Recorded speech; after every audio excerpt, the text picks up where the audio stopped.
Board of Appeals meeting to order. Can we start with a roll call? Mary Seminara. James Meyer. Aziz Hassan. And Norma Drummond. Can I ask everyone to stand for the Pledge of Allegiance? I pledge allegiance to the flag of the United States of America and to the republic for which it stands, one nation, under God, indivisible, with liberty and justice for all. Thank you. It is that time of year. We need to adopt our calendar for next year, our schedule of meetings. So same as this year. This year, there's no meeting in December, if you remember. The fourth Tuesday of the month is Christmas. So next year, it would be Christmas Eve. So we are proposing no meeting in December again. So do I have a motion to approve to set the meeting dates or adopt our calendar for 2019? So moved. Second. All in favor? Aye. Aye. Pam, are any of these not Tuesdays? I don't think so, right? Right, okay, good. All right, so our next meeting will be held Tuesday, November 27th, and then after that, it will be Tuesday, January 22nd. We do have one set of minutes to approve, the minutes of the meeting held in September? Yes. Okay. September 25th. Okay, so do I have a motion to approve the minutes as amended? There were a couple amendments Correct. made to the minutes, so So moved. Second. all in favor? Aye. Aye, thank you. All right, so we do have a couple public hearings on this evening. What we're going to do is take the public hearings first, so any neighbors who may be here will have the opportunity to comment on these couple of public hearings. We are, by the way, we are not taking any action on items number 5 and 8, right? Yes, so items, there's going to be no action. We have requests to hold over items number 5 and 8. And 9 also. We need more time to review the, Oh, okay, right, okay. And so nothing for number 9 as well. There was a title issue on that where we asked the applicant to look into. Okay, so the first item, the first couple of things on our agenda will be public hearings. Those will be an opportunity for neighbors to comment. After the public hearings, we'll go into reviews, which for the most part are the first time we're seeing some of these applications, but in this case, actually, there are a couple of them that we needed some additional information when we saw them last month. So with that being said, let's go right into it. So we have item number 1, which is Appeal 3881 Dima. Richard and Catherine Dima, 76 Christine Court, Stormville, are requesting a 41-foot front line variance for a proposed 32-foot by 17-foot pool deck and a 49-foot front line variance for an existing 10-foot by 10-foot shed pursuant to Section 194-17 of the zoning ordinance. Do I have a motion to open the public hearing? So moved. second. All in favor? Aye. I do need to ask one thing, though. Didn't we agree that the shed was on the property line? So isn't it a 50-foot?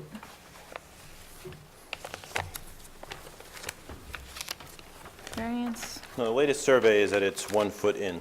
It is one, okay, that's good. I thought we had some discussion last month. I just didn't pull out my minutes yet. Okay, so anyway, Mr. Dima, when we were here looking at this, you've been here twice now with us as we work through. Your original request was for a much larger deck. You had been in here last year to get a variance to put an above-ground pool. The way your property is, you have 3 front yards, okay? You have very much a corner lot, so you have to deal with the 3 50-foot setbacks. Your front yard is not a question from your address, I guess, from that main road.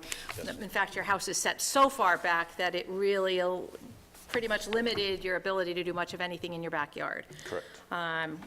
The way the elevation of your property even though it is technically a front yard, you're the rear of your house, is the road itself, it's much higher, as what we've seen. So between the screening and the elevation change for the topography out there, the shed that you have is not visible at all from the road, from anybody driving on there or walking on there. Your pool may be visible if somebody's really taking the time to look in there. And so now what you've asked for is to be able to enjoy more of your pool, to be able to put a deck along the top, not going the full length of it, but it would extend out 5 feet Yes. along the side to the rear of your property.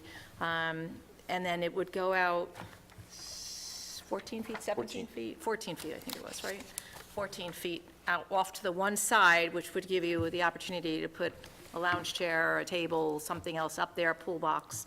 Correct. Be able to store some equipment up there, should you need to. We talked about why it was there, why, you were trying to maximize your ability to put some furniture and stuff up there, but you actually brought to our attention the fact that the way the back of your house is, the way the stairs come down from your back porch, that you didn't want to have a disconnect between the stairs for this deck as well. So, and obviously, we don't want this in the front of your house, so it doesn't make sense to put it there. So this, based on the back and forth that we had and the landscaping, the screening that you have in place, I think we've really come to the best way of moving forward with this. So with that said, is there anything else you'd like to add? No. Okay, are there any comments or questions from board members? I'm good. Okay, so would anybody like to speak for or against the request from Richard and Catherine Dima, 76 Christine Court, Stormville, requesting a 41-foot front line variance for a proposed 32-foot by 17-foot pool deck and a 49-foot front line variance for an existing 10-foot by 10-foot shed pursuant to code? Seeing none, do I have a motion to close the public hearing? So moved. Second? All in favor? Aye. Aye. This is appeal number 3881. Applicant is Richard and Catherine Dima, requesting a 41-foot front line variance for a proposed 32 by 17-foot pool deck and a 49-foot front line variance for an existing 10-foot by 10-foot shed pursuant to sections 194-95 and 194-107B3 of the zoning ordinance. The location of the property is 76 Christine Court, Stormville. A resolution offered by zoning board member Aziz Ahsan, whereas the applicant has applied for the above stated variance, and whereas the board moves to adopt their standard decision and order and finds that the granting of the variance will not produce an undesirable change in the character of the neighborhood or be a detriment to the community, because between the topo and the amount of vegetation in the rear of the lot, the view of deck is shielded from the road. The desired result cannot be achieved by some other means, as this lot has road frontage on 3 sides of the property, and the front of the house is placed over 165 feet from the, placed over 165 from the road, leaving a small rear yard, and this board has previously granted a variance in order that the pool be installed. The variance requested is not substantial. The proposed area variance will not have an adverse effect or impact on the physical or environmental conditions. Now therefore be resolved that the zoning board of appeals hereby approves the above stated variances. Is there a second? Second. Votes as follows. Jim? Aye. Aziz? Aye. Mary? Aye. And myself, aye. So your motion carries. All right, you're all set with us. Okay. All right. Appreciate it. Thank you. Have a good night. You too. All right, item number 2, Appeal 3883, Monty, Nicholas Monty, 197 Hillside Lake Road, is requesting a 7-foot sideline variance for a proposed 29-foot by 14-foot detached garage and a 56-foot front line variance for a pre-existing non-conforming dwelling which was built in 1940 pursuant to sections 194-107C and 194-121 of the zoning ordinance. Do I have a motion to open the public hearing? So moved. Second? All in favor? Aye. Aye. Good evening. Good evening. All right, so we had a chance to talk with you last month about your application. You are looking to build a detached garage. The 29 feet by 14 feet, so it's the long way in, the depth is the 29. So the 14, it's really going to be a one-bay garage. You talked about the fact that you have a lot of equipment that you and your children use, not necessarily on the property, but that you store, that you're looking to store in the garage. We did ask about whether you had had any conversations with your neighbor. And so I did want to make you aware that we have gotten a letter from your neighbor, and she actually sent some pictures. So there is some concern on her part. Okay, I'll read it into the record in shortly. But, I mean, again, we did talk through a lot of the issues. You did say that the garage was going to match the house. Yes, It was only going to be one story, yes. so not necessarily super imposing, but can I ask, why were you not looking to put it closer? There was something, I think, about where The windows on the side of the house. you had would block windows on all the side of your house, that's right, okay. We would lose the means of egress out of a bedroom, plus light into the living room. Yeah, I know we talked about it, I just couldn't remember what that issue was. Okay, And that's actually important. I mean, you gotta have, for your bedroom on that side, the window has to be big enough for Egress. firemen to go Yeah. through and egress, yeah, right. so.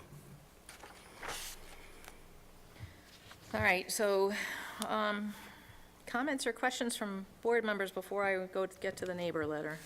Why don't we introduce the neighbor letter and then have a conversation? All right, so this is dated October 18th. I'm writing in regards to Appeal 3883 for Nicholas Monte. I own and live in the house that borders Mr. Monte's property and on the side of his house where he wants to build his proposed garage. First of all, I wish to say that I never stated I was good with the project. He never came out and asked if I was okay with this project. In mid-July, he approached myself and my daughter and started talking about the issues he was having with water runoff from all the rain in his current garage that is under his house. He said he'd like to build a garage along the side of the house. I stated he would have to get that approved by the zoning board since there's very little land between his house and my property line. And he replied that his builder knew how to deal with those issues. Again, he never asked if it would be okay with if I would be okay with a garage literally 8 feet from my property line. And at the time, he gave no specific size of the proposed garage. My garage is 68 feet from the property line, and my main entrance faces directly in the direction of the proposed garage. See picture. There is no line of pine trees, as stated in front of the zoning board. There is one spruce tree and a few forsythia bushes that will not block this building from my site. See picture. I'm also concerned with the impact that a building so close to my property line will have on my home's resale in the future. In September, he approached me again and stated the project would be too expensive and he can't do it. I thought that was the end of it until I received a letter from the zoning board. If the board decides that this large garage on this small strip of land is a feasible plan, I would request that Mr. Monte be required to erect and maintain a 6-foot stockade fence, starting from his current stockade fence by his storage shed to the front corner of his house to block my view. And this is signed by Margot Berghofer, okay? So she does provide pictures for us so that we can see. You must have some kind of water issue, Yeah. because there's like right now, sandbags in front of your, Yeah, there's a current garage that's underneath, to one car, underneath the house. okay, And during torrential rains, thunderstorms, it floods. Okay. So we're going to close that up, and that's why we need the garages to put storage in. and Yeah. again, she's recommending that if we do go forward, she's just asking for a little bit of consideration so that, she's gets a little bit more Sure. privacy there. But yeah, so she shows where the shed is, where the forsythia is, and then there's a view from the corner of her garage, and then in essence, she's showing how visible the garage would be, that there is a clear line of sight, so, But there's no windows on that side of the garage, so she'd be looking at the wall of the garage versus a wall of a fence. I don't see where that would make much difference. There's nothing going to be on that side of the garage that was going to be obtrusive or an eyesore. okay, but I do have to say, there are times that people prop things on the sides of their garage, or things happen on sides of garages that don't, that if there's a fence there, that your neighbors can get screened from it. So I don't, I can't speak to that. I don't know if you're going to put any landscaping along there. I don't think we necessarily talked about that last month when you were here. So, yeah, so then she goes into there are some shrubs there. Right. Large shrubs, but not, necessarily really blocking. Her front door is quite a ways away from the property line. But it is her property line. No, I All right, understand, yeah. so we do have to respect the fact that she's raising some concerns. So, so you hear what she says. I don't know if you have any interest in putting a 6-foot fence up or not. I don't know if Well, that's. it really wasn't, there wasn't a budget to adding a 6-foot fence to this. Okay, On the survey that I have, how far is it from the back of your house to the back property line?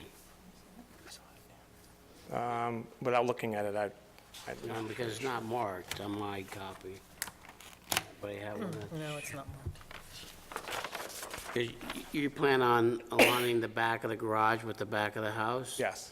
Is there a reason why you couldn't move it back? Because of the sideline, the further back you go, the further away from her property line you are. But not that, by that much, but then the cost would increase in order to put a driveway to that garage.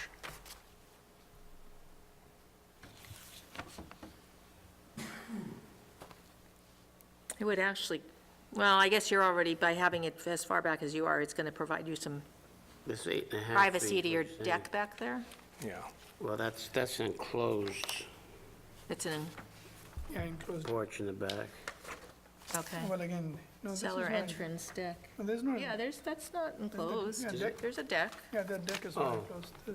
Okay, I'm confused in what I was looking at, I guess. Well, the back of the house is up, there's no... I guess because of that back part was up off the ground, there's no foundation under it. I thought that was... I mean, were you enclosed. actually going to pave, to Jim's point, were you going to pave to get back to that garage? Or are you just going to put some gravel down? Well, What were probably you? item 4 for now, because, Yeah, I but wasn't eventually talking about a repave. lot, but... Right, It and- seems like for every, 3, 4, you get another foot, so I was just talking maybe another 8 feet or something, get some room, maybe that will But help then her that situation. garage sticks 8 feet further into the backyard, which just makes the backyard a lot less useful. Well, that's what I was asking, how much, I don't know what, unfortunately, what you gave us doesn't show us how far it is from the back of your house. Well, the picture that she had provided shows the side image of that house, so you could actually, kind of get a good look at. Wait a second, her property's to the other side of you. That's, Look, And behind. She's to the right? she's to the right. And behind you, she's not to the left. This says now we're formerly Schultz, to your left. The side that you're putting the garage on, Is you're facing the house from the road, she's on the left side. she's on the left side. Schultz, okay. Now, there is a shed in the back. Is that your or your neighbor's shed? What I'm seeing, No, right? that's my, it's No, Nick's there's shed. 2 sheds. One is for wood or something like that. There's only one shed that's Nick's shed. Can you just come here and explain to me what this is? I mean, that's him. This is her. See, this is your shed. Firehouse is over here. What's that green metal roofing? Okay, but it is a structure there, isn't it? What holds the roof up? His wood? That's not yours? That's the question. That's not what the survey's showing. Oh, okay, so it is his property I'm talking about. Okay, This is just a tin laying on top to keep the wood dry, it's firewood. okay. There's no So this is the house, this is your house or applicant? house, the applicant. Yeah, The applicant's house, okay. So the applicant's house is this one, applicant's shed is this one, and applicant's wood stack with a tin roof over it. Yes. But the tin roof does not have any Framing. framing. It looks like some kind of a, do you think there's framing up there, or you don't see any framing? I can't tell from looking I at looks see a pretty- roof. I see a roof, I'm saying, it looks like a What roof. is it? It's just a sheet of tin there, on top of the wood pile to keep it dry. Surprised it doesn't blow away. Yeah, I'm It used to surprised. be a blue tarp, and he thought that was an eyesore, so he did this to keep it dry. Okay, no, because that looks like a structure to me. Yeah, I'm not, Yeah, it as you looks get to like the a right, roof, what's but- holding it up, it doesn't look like there's wood underneath it, but I can't tell from that picture. Yeah, I mean, any wind gust would make it fly. See what we're talking about? Yeah. See, what's it still look like, the wood seems to end there, I don't know. I mean, he has got tarp up here, I see some kind of, tire holding it. I mean, there's a tire up there, there's a tarp up there. The tarp is covering a log splitter. What's the wood? He got a permit a while back to get fireplace. Okay. I have a problem with this in this situation. So where is that Well, going? You say he's getting an outdoor furnace? Hide all of that from the neighbor. Oh, okay. That's already been done and permitted. and- But this is because he's got all of this in his backyard. That's why he doesn't want the garage to go further back and encroach on the little bit of usable space that he has back there. that's what the issue is. It's a very small lot, so And part of the problem is this survey doesn't tell me where that shed is. well, the shed sits back over in this corner. Well, that's a question. Again, it's the shed is just sitting on the ground, so that can get moved if it's. I'm not raising that, although, is it far enough away from the property line? Because that's a violation that we have to be worried about. I'm quite sure the shed was permitted when it was set there. Can't, sheds get set without permits.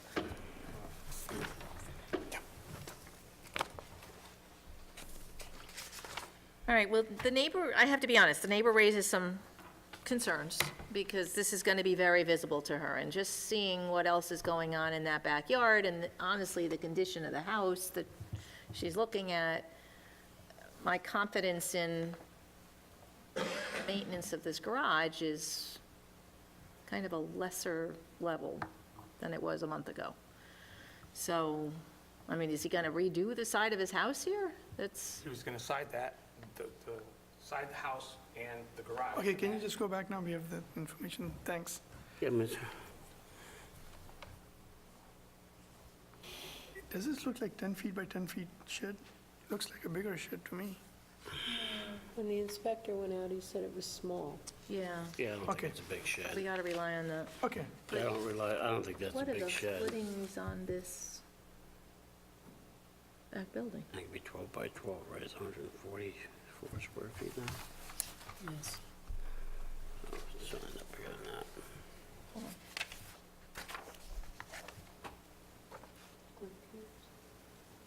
Yeah. What's the foundation of this, the back of the house? That's why I got confused about the deck, is that I said it was enclosed. There is, I'm not sure what you're referring to. I can see through the underneath of the back room. Oh, it's built on stilts. yeah. That's what I'm asking, what are the Yeah, yeah, footings, yeah. whether, there's Yeah. no, I'm not seeing a foundation, so what is the, If you look carefully, I see a beam going across, and those are posts. okay. These posts, and I think there's a beam going across there. But that's why I said I got confused when I was looking at it. I thought that was the enclosed Back porch, porch, yeah. right. And I didn't Well, really see the deck because of the other Nick stuff. Nick had there. bought this about 2 years ago as a foreclosure. Oh, okay, And- all right. So he's and- just cleaning up the place. He's cleaning up the place, and then he realized in all the storms that can come by, This is the a wet water year. that would come through into his basement. The last time it Okay. came through, it caused 8 inches of water through the whole entire basement, and he decided he needed to move the stuff out of the basement, close up the basement, fill it in so that, divert the water away. But he needs a place to store the stuff. Okay, so he has a real need for a garage. He has a real need for a Okay, garage. I don't, the fact that I'm seeing, you weren't expecting this picture to be taken, the neighbors provided a picture that's clearly showing, Well, it was my understanding that he said he'd had conversation with the neighbor, and at no point did she ever show any, concern about it being done. She but it never sounds mentioned. like the neighbor was thinking Maybe it so, wasn't but- gonna happen. So- Maybe, yeah, not Yeah. sure. So, and it helps to understand that he just bought this house 2 years ago, it was a foreclosure, and now he's actually trying Fixing to it. make improvements to it, and will, okay, so within the budget is replacing the siding on that side? Yes, that's with the garage and the siding, yeah. Okay, and he lives here now? Yes, Okay, all right, that's helpful too. So then the wood we know is for his own use, he's not yeah. selling it. selling it or storing it back there or anything like that. Is there, if there's no stockade fence in the budget, is there some landscaping that he can do or that we can put in at some If you future give me a point? suggestion for the stockade fence, I don't think it's that expensive. I think you could probably fit something in. I don't have a sense of how many feet we're talking about. Well, Where is the existing stockade fence that he has? He doesn't have a fence. The fence was, well, if there's a fence, it was there, and no one seems to know who owns it. It came with the house. And It's looking not- at her side of the The property, fence on the other side? yeah, looking at her side of the property, I don't see if there's no stockade fence. Right by the deck, to the left of the deck, it looks like Yeah, there's the fence on edge or this side. something, yeah.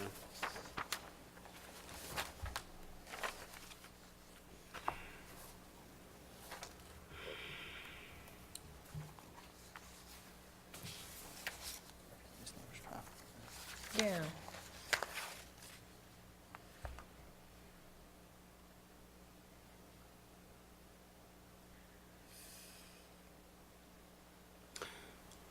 What's our guess for how much fencing is going to be needed? I mean, what is she's asking? What is I'm that- just worried about is these forsythias bushes are likely to be 6 feet tall. If the windows are already looking over the forsythias, then, I mean, that's. Oh, that's his applicant's house, Applicant's though. house. So Okay. she has a view of the siding right now, and when the garage is made back, there is no, I mean, it'll be right here. Yeah. Right behind it'll be just an open area. So you may have one, we may want it from the front of the house to the back. she's asking for the front corner. Well, Her letter covered, Correct, she's just exactly. asking for a fence from the front corner, starting from his current stockade fence by his storage shed. yeah, there is a picture, So here's the storage shed. So where is the stockade fence? yeah, there's by a the stake, yeah, right here. That's in what the I stockade. think. Oh, Yeah, okay, all this right. is A dark shading areas, I that's- think. Okay, so from the storage shed is not showing up on the survey, so we can't help you with how much of a, Yeah. So if you ran it from the shed, from where the fence ends. to the front of his new garage, I mean, whatever that distance is, you know, I'm getting- It's 150. Again, we're just guessing based on her pictures. It's probably not that it's not that much. much of a stretch of a And fence. that garage is only 28 feet, so I can't see the fence being more than 30 feet, 36 feet. Which would be That's the- 4 to Right, 5 exactly. panels, So it's not a lot of that's it. Right. So, I don't have any issue with doing that. okay, all right, so you're gonna obligate the homeowner to. Oh, yeah, Okay, yeah.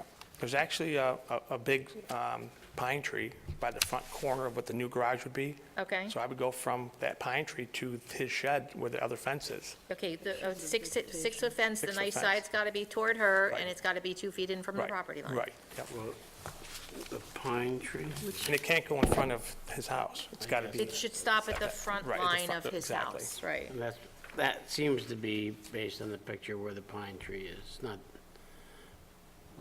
that big, but yeah, Okay, well, and that, 20 feet tall or something like that that. appears that it would address her concerns, because she does specifically ask for that. So again, I see the need for a garage.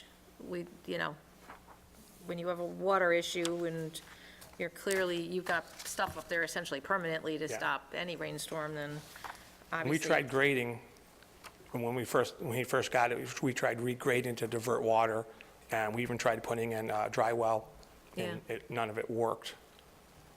Yeah, some of these storms lately, Yeah. it would likely fill up quickly. Okay, so, all right, is there any other comments or questions from board members? Just one, so with the mitigation about the flooding and the rainwater and closing up things, what's happening with the rainwater now? Where, is it, Right now, it's entering his garage, but during torrential rain, not everyday rain. It's like the big thunderstorms you get that dumps 2 inches in an hour. Then he gets a river coming down the road, down his driveway and into his garage. And the last time it happened, it floated gas cans and spilled gas in the garage.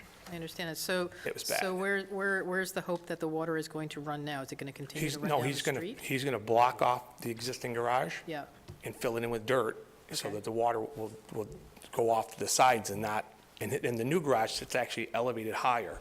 So there'll be no water, coming down the driveway anymore. and with that mediation, it will not affect other neighbors then, who will then have this water runoff problem?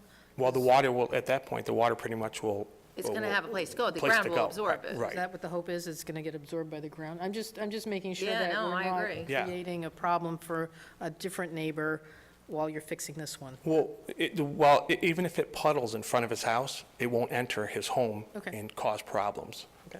Because the water does drain pretty well there, but in that kind of rain, it doesn't go quick. Not quick enough. Not quick enough, exactly. So what are you saying, a 6-foot fence? 6-foot stockade fence, facing the good side, facing the neighbor. Okay, so let's see if there's anybody else who wants to comment on this, all right? And then, so is there anyone else, well, anybody here who wishes to speak for or against the request from Nicholas Monte, 197 Hillside Lake Road, with requesting a 7-foot sideline variance for a proposed 29-foot by 14-foot detached garage, and a 56-foot front line variance for a pre-existing non-conforming dwelling built in 1940. So do I have a motion to close the public hearing? Okay, and Jim, you had a question, I think. You were saying something. Okay, good. Okay, just- Okay, so moved. Second. All in favor? Aye. Aye. Okay. So, the reference to Appeal 3883 by the applicant Nicholas Monti for location of 197 Hillside Lake Road, Wappingers Falls. Resolution being offered by zoning board member James Meyer, and whereas the applicant has applied for the above stated variances, which I haven't stated, a 7-foot sideline variance for a proposed 29-foot by 14-foot detached garage, and a 56-foot front line variance for a pre-existing non-conforming dwelling, which was built in 1940 pursuant to sections 194-107C and 194-121 of the zoning ordinance. And whereas the board moves to adopt their standard decision in order and finds that the granting of the variance will not produce an undesirable change in the character of the neighborhood or be a detriment to the community, as the garage will be designed with the aesthetics of the house taken into consideration. The desired result cannot be achieved by some other means, as the existing garage and driveway are on this side of the house. The variance requested is not substantial. The proposed area variance will not have an adverse effect or impact on the physical or environmental conditions. Now therefore be it resolved that the Zoning Board of Appeals hereby approves the above stated variances on the condition that a stockade fence is extended from the existing storage shed to the front line of the house, said fence to be 6 feet tall and 2 feet in from the property line, with this good side facing the neighbor's property. Second. Votes as follows, Jim, Aye. Aziz, Aye.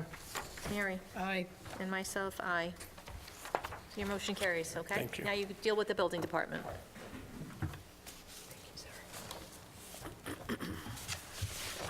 Okay, item number 3, Appeal 3884 Marrow. Mike Marrow, 82 Secor Lane, Hopewell Junction, is requesting a 4-foot sideline variance for a proposed, excuse me, 26-foot by 24-foot attached garage pursuant to Section 194-107C of the zoning ordinance. Do I have a motion to open the public hearing? So moved. Second. All in favor? Aye. Good evening. Good evening. All right, Mr. Morrow, so you are requesting a garage. This is the one where we talked about whether you were attaching it or you weren't going to attach it. You were going to have some kind of breezeway or something? That might have been the case before or after me, actually, I think. Okay, all This is right. definitely attached. Okay, so it looks like you're on a cul-de-sac. Yes.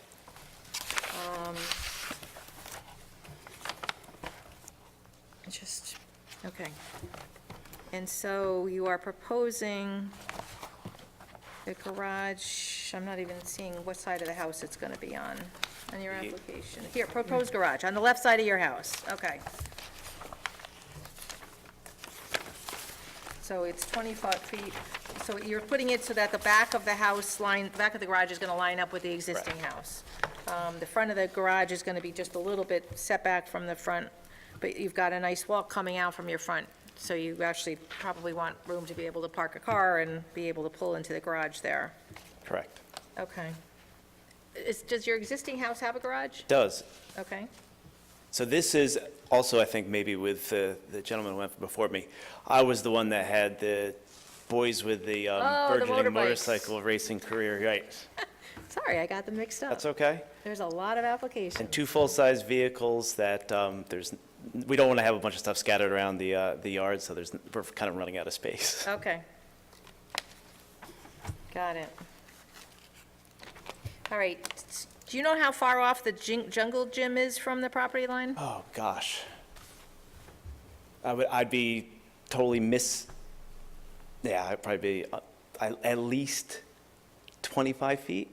Well, that's a good answer, but I don't know with exactly, no. confidence? With confidence? Well, that's about all I could say. Well, if we look at the That's proposed garage, 21. it's 21. Let's make a line in this paper and see how it lines up. Yeah, it's gonna, okay, I agree, it'll be more than 25, okay. I have a degree in art, so I wasn't very good at math. Well, just lining it up with my pen cap, and lining it, moving it back, it's more than the 21 feet, that's for sure. So, all right, and so it's a part of your house, so it's going to look like your house, Yes. it's, gonna match everything there. Okay, I'm not seeing that the building department didn't have any issues. So, are there any comments or questions from board members? I'm good. Yeah, it's pretty straightforward. Right. Okay, so is there anyone who wishes to speak for or against the request from Mike Marrow, 82 Secor Lane, Hopewell Junction, requesting a 4-foot sideline variance for a proposed 26-foot by 24-foot garage? Seeing none, do I have a motion to close the public hearing? So moved. Second. All in favor? Aye. Aye. This is appeal number 3884 from Mike Marrow. It's a 4-foot sideline variance for a proposed 26 by 14 attached garage. You said 24, Norma, which is, 26 by 24. 26 by 26. 24. Attached garage pursuant to Section 194-107C of the zoning ordinance. The location is 82 Secor Lane in Hopewell Junction. Resolution offered by zoning board member Mary Seminara. Whereas the applicant has applied for the above stated variance, and whereas the board moves to adopt their standard decision in order and finds that the granting of the variance will not produce an undesirable change in the character of the neighborhood or be a detriment to the community, as the garage will be designed with the aesthetics of the house taken into consideration. The desired result cannot be achieved by some other means, as the existing garage and driveway are on this side of the house, and the variance requested is not substantial. The proposed area variance will not have an adverse effect or impact on the physical or environmental conditions. Now therefore be it resolved that the zoning board of appeals hereby approves the above stated variance. Is there a second? Second. Votes as follows, Jim? Aye. Aziz? Aye. Mary? Aye. And myself, aye. So your motion carries. You're Thank all you. set. Thank you. Okay. And our last public hearing of the evening, item number 4, Appeal 3889 Morrow, as opposed to Monty and Marrow. Yeah, exactly, Morrow Equipment Company. Morrow Equipment Company is requesting an interpretation to differentiate a proposed mobile yard crane from that of a structure as defined in the town zoning ordinance with respect to property located at 216 Lime Kiln Road, Hopewell Junction. Property is in the ownership of Winchester 84 LLC. Do I have a motion to open the public hearing? So moved. Second. All in favor? Aye.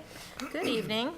Good evening. So we had the opportunity last month to have a discussion with you about what you're proposing so that we better understood and had our own discussion about whether this was equipment. You're talking about a crane that's going to extend well over 100 feet, but the idea is that you're moving other equipment around. This is an industrial zoned property. The crane itself that you're talking about is a portable crane. It does not require to be bolted into the ground. However, what you're proposing is to have a concrete pad with rails on it, so you have the ability to move it back and forth. So the rails will be bolted to the concrete, and I think you're proposing that you will bolt the crane to the rail somehow, but it's not to the ground. No, it will not. Okay, go ahead, correct me. Let me, my name is Richard O'Rourke. I'm with the law firm of Keenan Bean. This is Peter Jurin, who's in from Salem, Oregon, where the corporate headquarters are for the company. If I may briefly explain, it's a mobile crane in that it is not bolted at all. It is on wheels, and the wheels are on rails. The rails Okay. are attached to the To the ground, concrete. but That was my understanding, the crane is mobile. The same kind of crane could be used that has tires, which is diesel or gas powered. Right. But quite frankly, and that clearly, there's no question that that's a piece of equipment. It rolls around. This rolls around as well, but for purposes of stability and everything else, it makes more sense safety-wise. Plus, environmentally, it's safer because it's electric. It's quiet. It doesn't throw off carbon monoxide or any other gases. Right. And it is absolutely essential for the operation of this facility. And what it does is essentially pick up component parts of the crane as they are brought in on trucks. They are serviced, taken care of, and then, of course, then are dispatched to other sites throughout the New England area. That's my explanation as a lawyer. I have Peter here, who certainly has been in the business for 25 years and can answer just about any technical question you have, every technical question you have regarding the operation. So it is not a structure.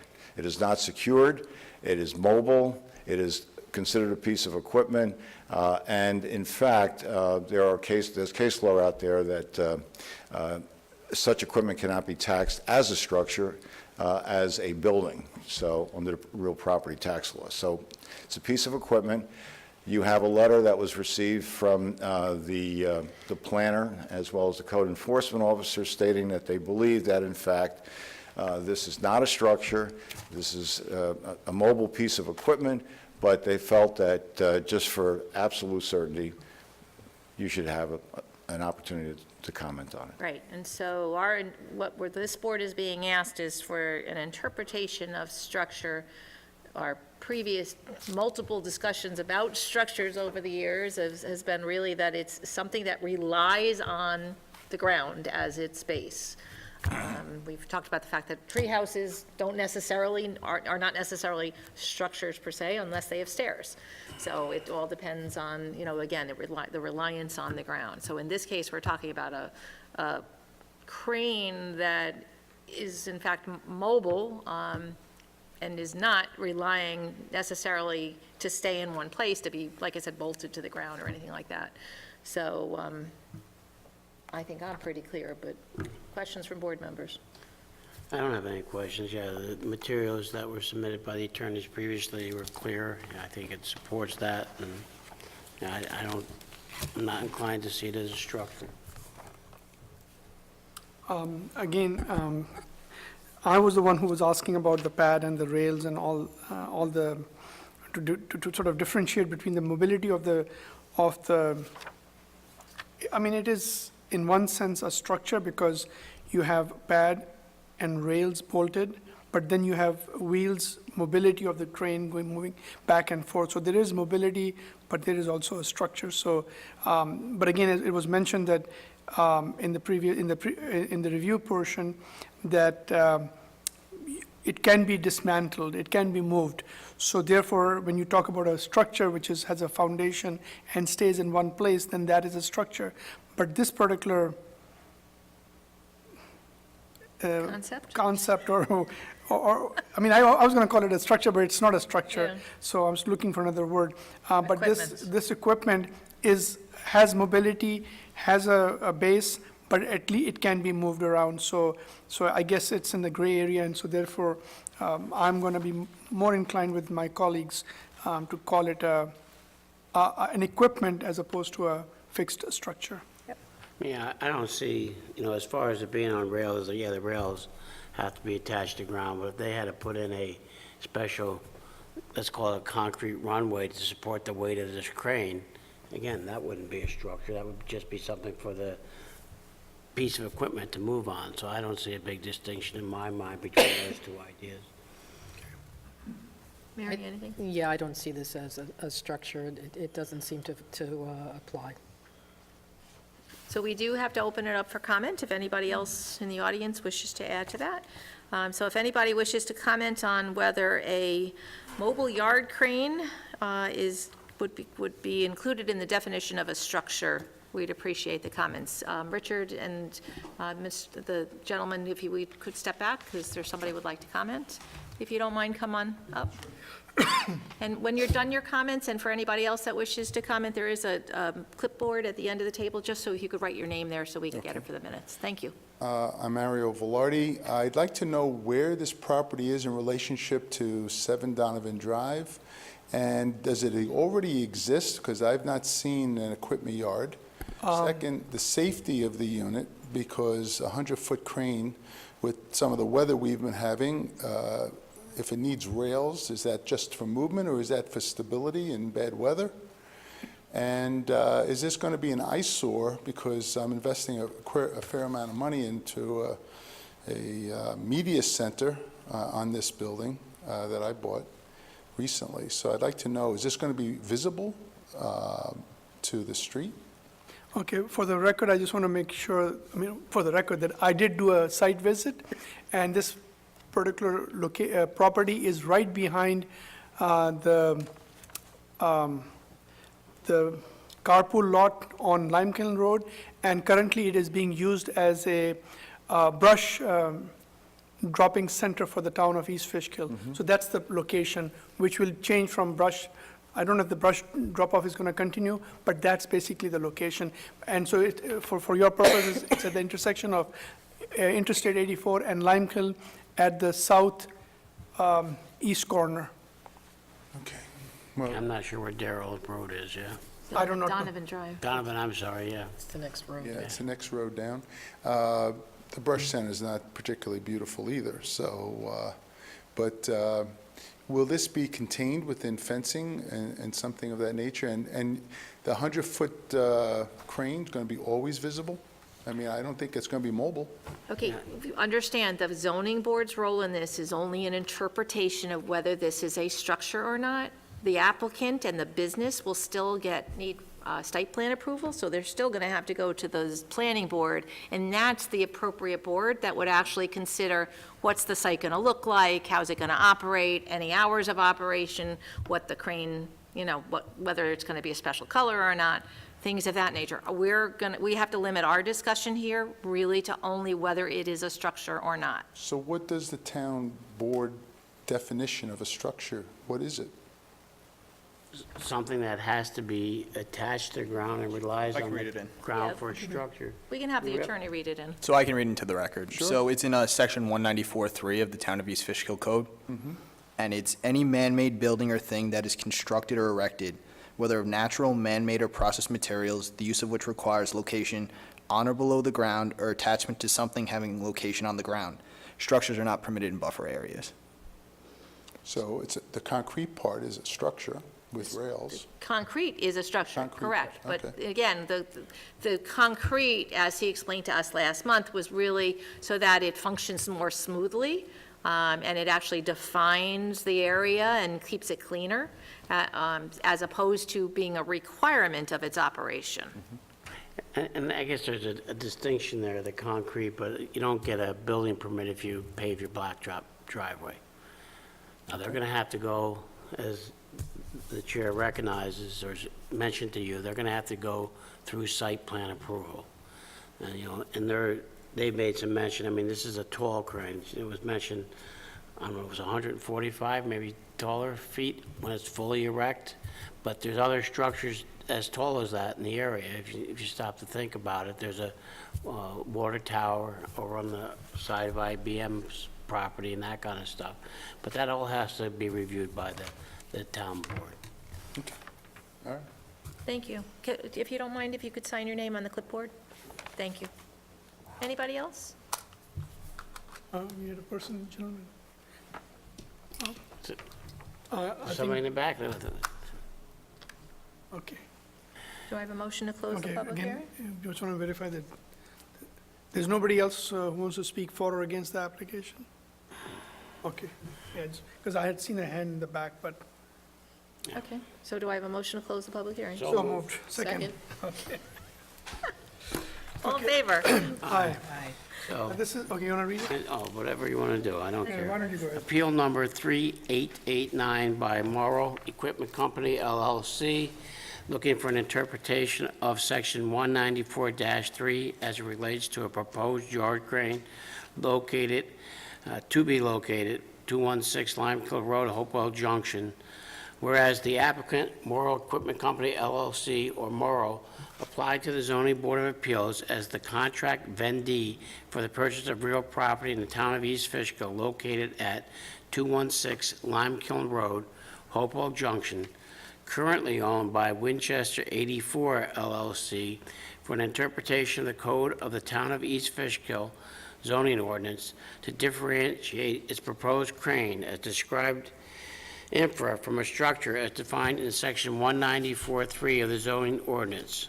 Whereas the legal notice was published in the Southern Dutchess News on October 10th, 2018, and whereas the Zoning Board of Appeals held a public hearing on October 23rd, 2018, and finds that Morrow Equipment Company, LLC, Morrow or the applicant, applied to the Zoning Board of Appeals, ZBA, as a contract vendee for the purchase of real property in the town of East Fishkill, located at 216 Limekiln Road, Hopewell Junction, identified by tax number 6455-00-260640, known as the property. The property is currently owned by Winchester 84 LLC.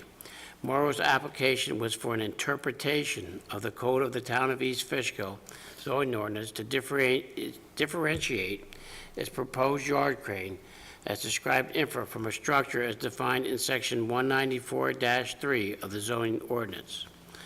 The application for an interpretation was prompted after Morrow received a letter dated September 5th, 2018, the September 5th letter from Michelle Robbins, town planner, and Raymond Cronizer, zoning administrator, which stated, in part, that we do not believe the 30-foot building limit applies to the yard crane, but a clear finding by the zoning board would be the best route. Representatives of Morrow made an initial presentation to the ZBA at the board's September 25th, 2018 meeting. At the meeting, Morrow stated that it is a nationally recognized crane rental equipment company with offices throughout the United States. It intends to apply to the planning board for approval to develop a crane repair and storage facility at the property. The property is located in the town's light industrial zoning district, I-1 district, and the proposed use is permitted in this district. Morrow seeks to relocate and expand its equipment facility from its current location in Millwood, New York, to the town of East Fishkill. Morrow explained that its operation would require a yard crane with a maximum height of approximately 145 feet that would travel across the storage yard on a rail system to stack and organize its crane equipment inventory rented to Morrow's customers. The rail system that the yard crane moves on would consist of rails on top of concrete. The yard crane itself is electrically powered. At the September 25th, 2018 meeting, the ZBA determined it would be appropriate to set a public hearing for the October 23rd, 2018 meeting. There was a duly noticed public hearing that took place on October 23rd, 2018. As a result of the foregoing, the decision and order of the Zoning Board of Appeals is as follows. 1, the yard crane itself, meaning the electrically powered mobile machine that is used to move the rental crane equipment, does not meet the definition of a structure as defined in section 194-3 of the zoning ordinance, and therefore is not subject to the height limitations set forth in the zoning ordinance. 2, the rail system that the yard crane moves on, which consists of rails on top of concrete, meets the definition of a structure as defined in section 194-3 of the zoning ordinance, and therefore is subject to the applicable height limitations set forth in the zoning ordinance. The Zoning Board of Appeals makes no decision as to any potential variances required by the applicant, such as for building height, which would be required pursuant to September 5th letter. The interpretation is a Type 2 action under the State Environmental Quality Review Act, SEQA, pursuant to 6 NYCRR 617.5 C31, with no further review pursuant to SEQA required at this time. Be it further resolved that within 5 business days of the adoption of this resolution, the chair or other duly authorized member of the zoning board shall cause a copy of the resolution to be filed with the town clerk and a copy sent to the applicant owner. Is there a second? Second. Votes as follows. Jim? Aye. Aziz? Aye. Mary? Aye. Myself, aye. All right, your motion carries. You're all set with your interpretation, okay? Thank you very much. Very welcome. Have a good evening. Okay, as I stated previously, there is no discussion on item number 5 this evening. That's been adjourned until January, so we're up to item number 6. Appeal 3879 Roman. Samuel Roman, 3 Furland Drive, Hopewell Junction, is requesting a 2-foot height variance for a proposed 6-foot fence, which would be located in front of the house, and a 2-foot setback variance for the section of the fence along the side property line pursuant to Section 194-98 of the zoning ordinance. Mr. Roman. Okay, this is now the third meeting that he has not been at, so I think we need to send him a letter, correct? And just say he's got to show up at the next meeting, or we're going to consider his Abandoned. application abandoned. I think We agree? no, wait a minute, because we this thing started way back in April of this year. So this has been going That's on. when he filed it, so he was here May, and then June, July, was he here in May, or was he here in June? No, he was not here in June. June, he was here, we told him he needed a survey. Right. And Well, we haven't He sent hasn't the been back. notice that we're going to consider it abandoned, no matter what, we should give him that notice, right? well, right, so exactly, so we can give Pam, Yeah, I'm just trying to cut to the if we, chase as if far we as. agree, Pam can send him a letter, tell him he's got to show up at our next meeting, or, No, wait a minute. If I remember correctly, he said that the town has a public hearing on fences in January. Patty, slow shower. Yeah, But what am I looking at? This is item number 5, Oh, we're Oh, on item fine. number 6. Sorry. Okay, Okay. this is the one right around the corner? He Oh, needed yeah. a survey. number 6, yeah. I agree. Send Okay. a letter and that's it. Yeah, you're So, yeah, right. he applied in June, Yeah, so he was here I know. July, he has not been here August, September, and October. He Correct. hasn't been here for 3 months. Correct. So do I have a motion for Pam to send him a letter and So moved. acknowledge if he's not here in Second. November, his application is Second. abandoned? All in favor? Aye. Aye. Okay, Pam? Sorry.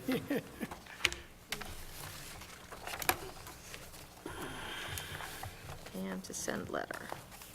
Okay, so item number 8, 7, Rockwell, Appeal 3880, Rockwell, William Rockwell, 224 East Hook Road, Hopewell Junction, is requesting a 40-foot rear line variance for a proposed 30-foot by 40-foot dwelling, which would replace an existing 800-square-foot pre-existing dwelling built in 1945 on .545 acres in an R2 zone pursuant to Section 194-17 and 194-130 of the zoning ordinance.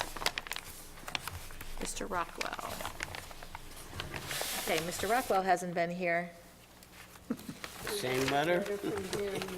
for the last After meeting. the last meeting, for the last meeting. Yeah, he emailed Pam after the last meeting to say he wasn't going to be at the last meeting. So, again, Nothing I like- think, do I have the same motion to send a letter that if he does not, Second, I mean, this is one, it was his request, he didn't Correct. need this. so Yep, move. second. All in favor? Aye. Okay, so we have no action on item number 8 or item number 9, so we are up to item number 10. That's where I. And we're going to take 10, 11, and 12 together. So we have Appeal 3886, 3887, and 3888, Morgan Penna. Joanne Morgan and Fred Penna, 2 Cane Drive, Stormwell, are requesting a variance to allow a camper to be parked in front of their yard pursuant to Section 194-52.1 of the zoning ordinance. They are requesting a 2-foot variance for an existing 6-foot fence, which is located in front of the front line of the house pursuant to Section 194-94 of the zoning ordinance. And they are requesting a variance to allow a shed under 144 square feet in size to remain located in front of the house pursuant to Section 194-107B3 of the zoning ordinance. Okay, so when we were here last, we asked you to provide us with a survey, okay? Which we understand got delivered today. Yes. Okay, so there is a, There's a couple copies in here. okay, good, thank you. So I'm going to pass one copy down to you guys. Aziz and Michael and I can all share one, okay? So,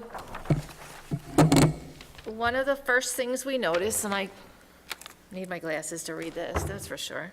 Okay, one of the first things we notice is that one side of your house is 51.1 feet from the property line. The other is 47.5. So we have to address the fact that your house itself needs a variance. All right, we'll just deal with that. Obviously, you didn't build it, it's not, nobody's gonna make you take down your house. That one corner closest to the pool is supposed to be 50 feet back, and it's only 47.5, so that's gonna need a 3-foot variance. Okay, so first thing we have to deal with.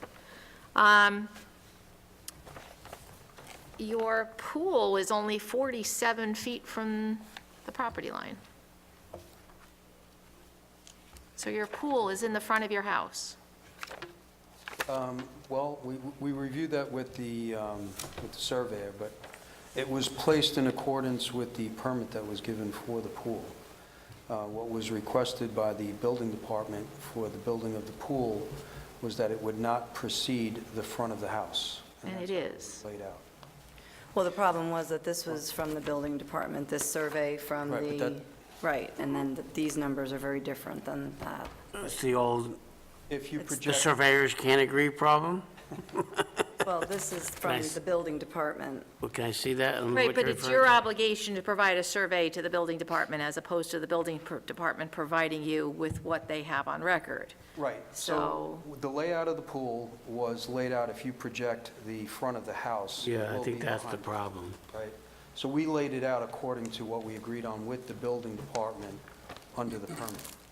If you project that line, yes, the So the house is variations at in a front- slant, so they did a continuous line from one end of the house to the other. If you continue the front line of the house, it stays, that's the, I guess I would not necessarily have an issue with that, except that at one point, I believe you were told to cease and to stop work. No, we did not receive that until after the pool was built. We did receive notice that there was a variance requirement. The fence was placed in accordance with the permit that was provided. It was a replacement, and it had to be continuous to provide the protection according to pool enclosures. And so we built that, and then we received a notice from the code enforcer that the fence was located in the front of the house, and that's when we became aware of 194-100. And so, but those two things were built with the building department's awareness. All right, well, so we have to deal with the fact that the pool is in your front yard. It's in the front 50 feet, okay? Yes. So that is definitely something that's going to require a variance.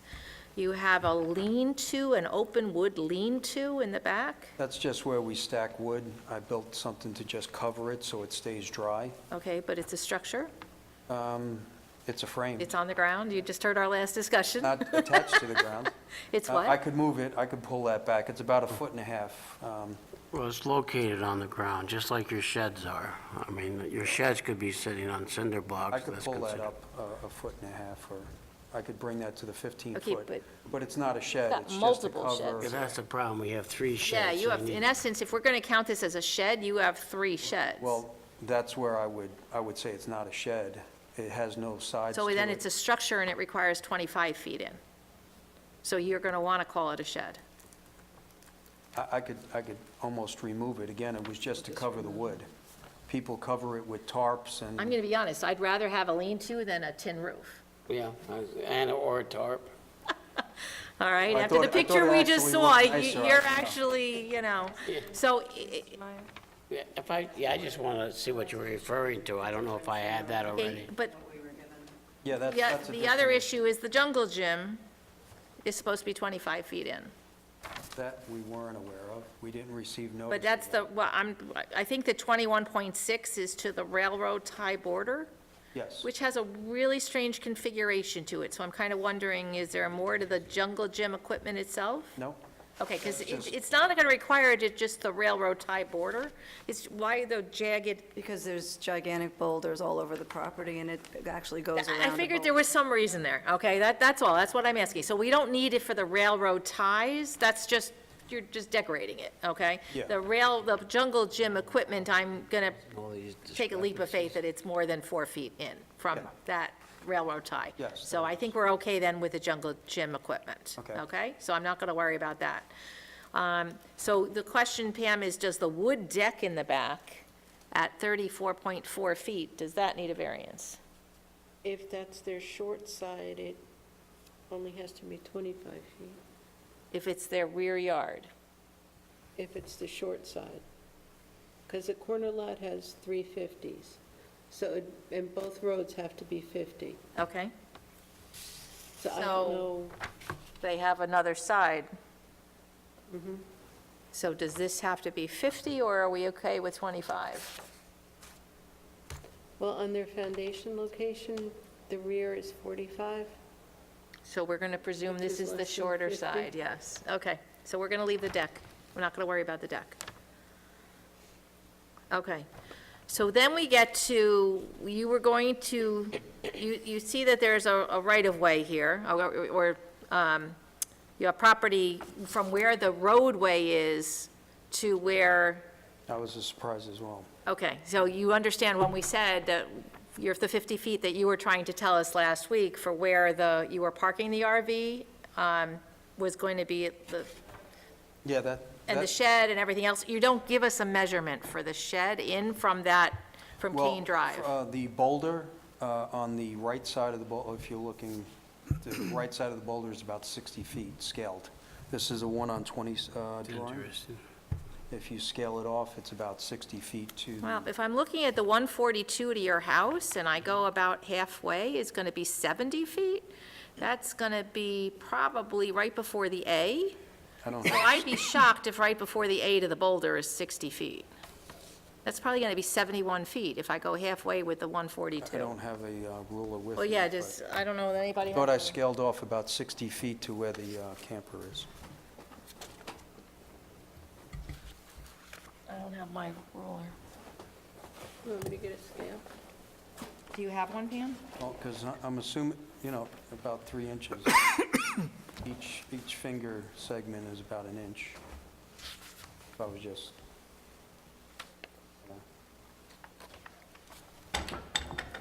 Because you see there is a measurement here to the building. It says yes, 142.3. 142.3, yeah. So again, if I go halfway through there, right, Yep, that's 70 feet. probably right before the A, under asphalt. I would say that. So I'm sure that area, you fit your RV in there, and there was a trailer in there as well. So that little bump out area is going to be more than 10 feet, more than 11 feet. The distance to the trailer, the other little utility trailer, Yeah, that would be within, that bump out area. yeah, that would. That's what you were telling me was the 60 feet? No, the right of the boulder, I thought I measured about 60 feet. It was over 50. And we can scale that off, but Okay, so when we were here last, we'll wait for Pam to get the ruler on that. When we were here last, one of the things we talked about was the fact that the trailer and even the shed, they were quite visible, okay? Right. And so we talked about a landscape plan. We asked you to provide a Yep, landscape we plan. did something like that, but we did want to bring to your attention, on either side of the house, it's still going to be visible from Leetown Road. Because of, it's a long, thin lot facing Leetown Road. So, that was something we did notice. We did try to see if we could, if we did move it to the other side, would it really improve the visibility of it? And it really wouldn't. But we did take a look at some landscaping, and we prepared a small landscaping plan here. And so we just tried to depict what the property currently looks like. And what we have is some, forest and trees, and we tried to depict some of the rock conditions that we have, which weren't shown on the survey. But 2 things that you requested was landscaping for the fencing and some landscaping around where the camper is. Right? In front of the camper or next to the camper, there is a large tree there, and there's some boulders next to it. But what we were thinking as far as the camper was that we could place some landscaping on either side of that parking area. I think we And were that would more help concerned about the visibility from Leetown Road. Right, but there really is, again, either side where we put it, we didn't see any, The camper is visible from, and the shed are visible from Leetown Road. yes, wherever you put it. Yeah, well, we don't seem to be communicating. So if you put it where you want it, are you proposing landscaping along Leetown Road to hide it from Leetown Road? I mean, sure, if you're looking down and you want to look, if you're looking at an angle, maybe you could see it, but if you just block the direct view from Leetown Road. That's what would be difficult. I mean, unless we start covering the corner here, which I thought was the safety issue of keeping the corner clear for sight Well, distance. what's there now? You have green blotches there. These are trees. There are 3 trees, actually 4, one on Kane Drive, and then Are those 3. deciduous trees that have, 20 feet of trunk before you have branches? They are. Okay. So, again, we were bringing landscaping closer to the camper, which Right. would hide the rear portion of the camper, but not the front. But having landscaping closer to your house isn't going to help with its visibility, so.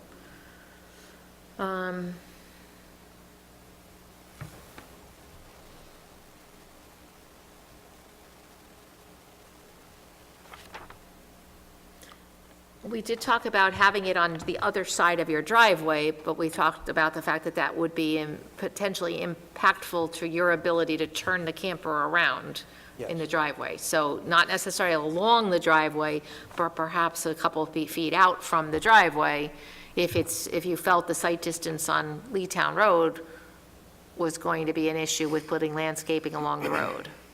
We did talk about landscaping and more towards the pool side to try and shade the pool and the fence. I know we're talking about the camper, but we were going to put some landscaping over here, but then it would start to obscure the visibility of the house, this is kind of the front of the house, and we didn't know that was really what you wanted us to do. No, that's not, that wasn't, actually, you're right. We asked about both sides. We did not talk about worrying about the front of your house. So we brought landscaping up to, well, we're considering, putting landscaping in between the trees. We also looked at soil condition. It's very dry and not very rich in that area, so we would have to address that. But we were talking about putting landscaping along here and then directly against the retaining wall and fence. That would hopefully take care of the fence landscaping that you were asking for. How But it was- tall is the landscaping that you're proposing to put there? We haven't selected what type of plants that would I mean, work well. remember, we talked about the fact that you have a retaining wall that's almost 4 feet, and then you're asking for a 6-foot fence on top of that. So you've got 10 feet that you have to block. Well, can I point out, and I have a picture of the rock wall, which is on the town property, which is just about as high as the retaining wall, so when you're driving by, you can't even see the retaining wall. These are the trees that are in the front of the house that block camper, and this is a great shot of our rocky backyard, which eliminates any use of the backyard whatsoever.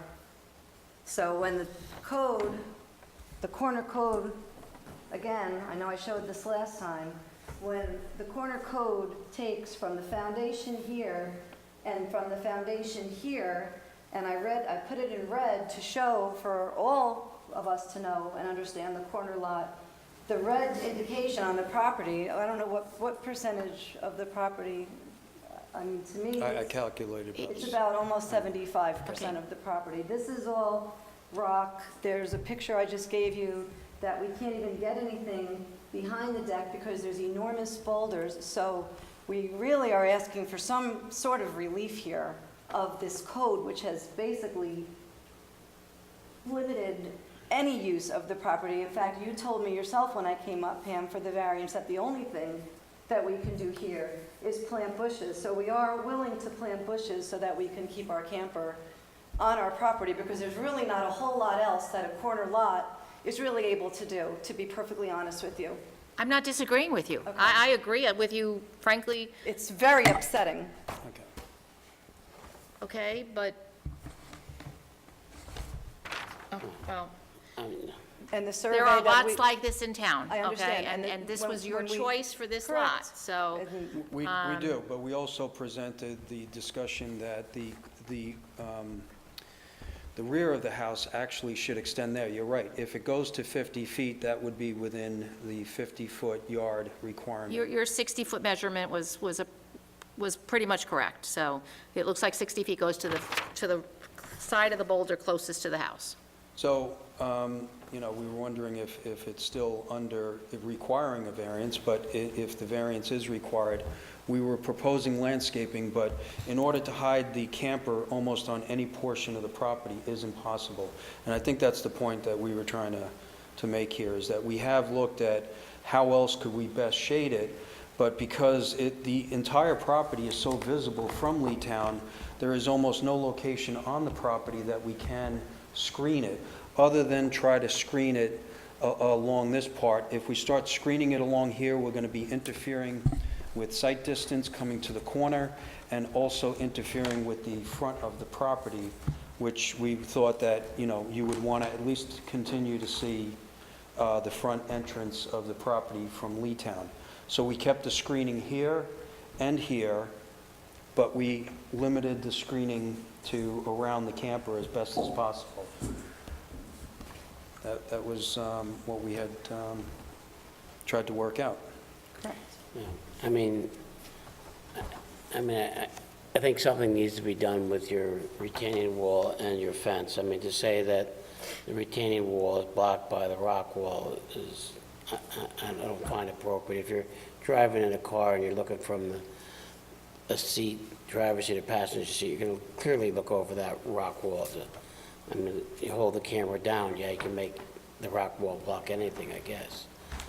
The other issue, though, and I would note that the survey they have, the old survey, which was certified to the town of East Fishkill by Richard Barger, did show that 47-foot corner, 47.5-foot corner was 54 feet away. The house on this survey actually is at the opposite angle on this. I mean, I don't know how your house moved. Is that an as-built, or is that a? I presume Is that so, what but he it's was certified to the proposing? town and the title company. I come to understand that, and the title company is a question that we have to talk about, because if you take a look at this dimension on the survey, it says 142.55 feet. On the new survey, it's 104 feet. That's 38.5 feet difference between the new survey and the survey that was certified to the town. We're missing 38 feet Plus 75. of the property. So, we have a lot of surprises that we've been dealing with, not only on this project, but also on what... So if you were the town inspector and you were relying on that survey that was certified to the town, and you sited along the front of the house, the pool would have been fine.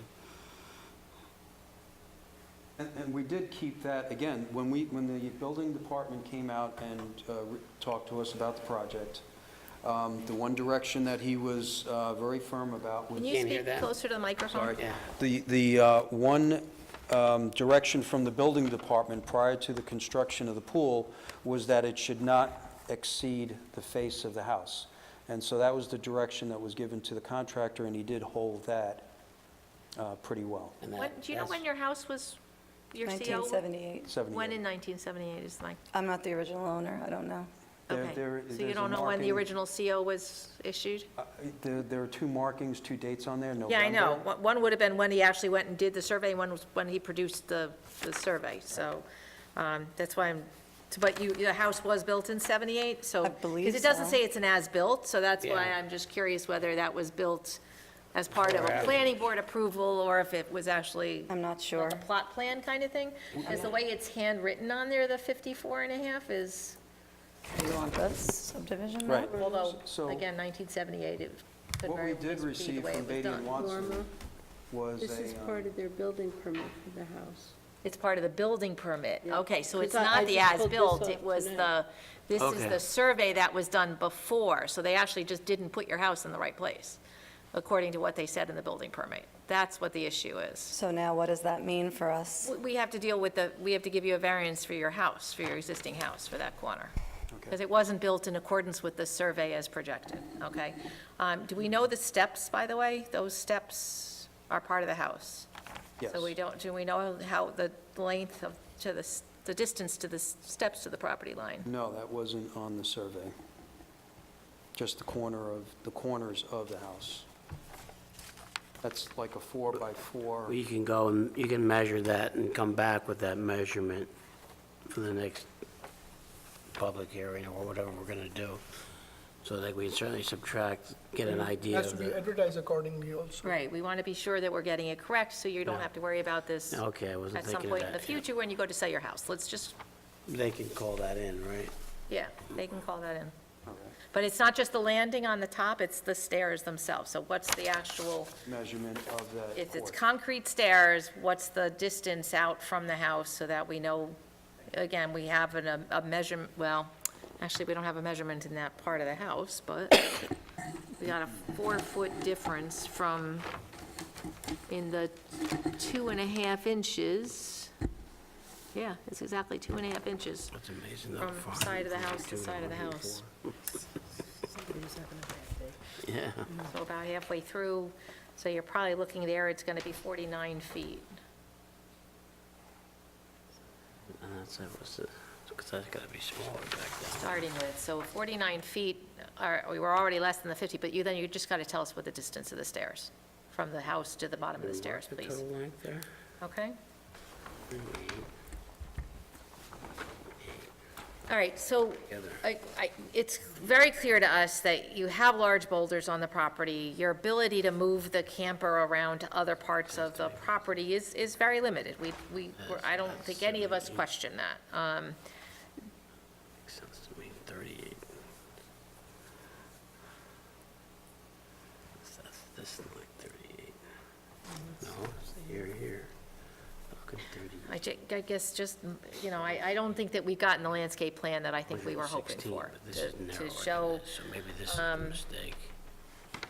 I don't know if it would be better to put the landscaping closer to the road, but if you're concerned about sight distance, then Right, and then it would cover again the front of the house, which we thought, we're not worried about the front of the house. That's not the area of the house that we're worried about. Trying to We're trying to block a white camper, May not include this. okay, that's in your driveway. Right. So, I mean, campers are is the most common recreational vehicle in the district. It's used by families all over. It's visible, we've seen samples of campers in the back, side, front. and they're allowed in the backyard. They're not allowed That's in true. the front But they yard. are visible throughout the district. What district? Our neighborhood and East Fishkill. Just driving around, you do see campers. It's a very common vehicle. I didn't know it would be considered unsightly. It's used by families to, have recreational. So it's almost saying, well, the visibility of a vehicle or a car is unsightly. Okay, but town code restricts that they That's don't belong correct. in the front yard, okay? That's So that's what we're dealing with. Right, so- We're trying to give you some relief here, but for us to give you some relief, we need a little bit of help. Let's limit the impact of it. Let's put some landscaping in, something to, you could propose a fence along the side there, if that makes more sense. I don't know. We're just asking, it's not up to us to tell you what to do. It's up to you to tell us what you're offering to do to mitigate the fact that the camper is visible, but you'd like to keep it. Yeah, and you keep talking about shrubbery, whatever, being along the road. It doesn't have to be there. It could be alongside your driveway, Right. in front of where it would be parked, as far as Lee Town Road's concerned. If you have 30 feet along there, you're gonna block most of the view of your camper.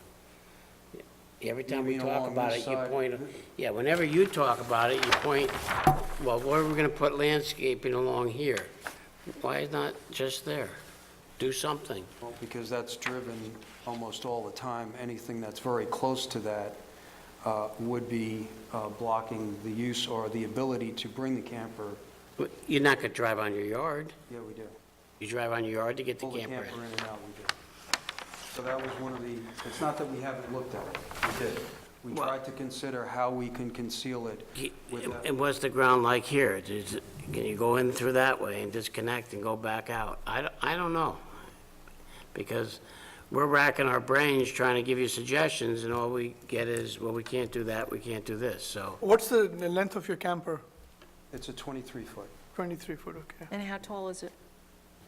It's... 13 feet, is it? It's what? It's got to be 8 feet.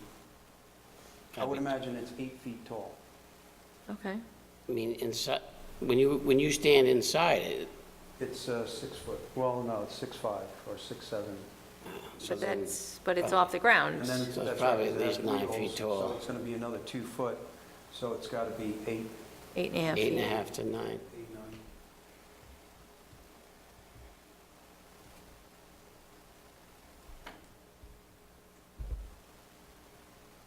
Did the, in the original discussion, again, I'm just wondering, is this still ripe for the variance?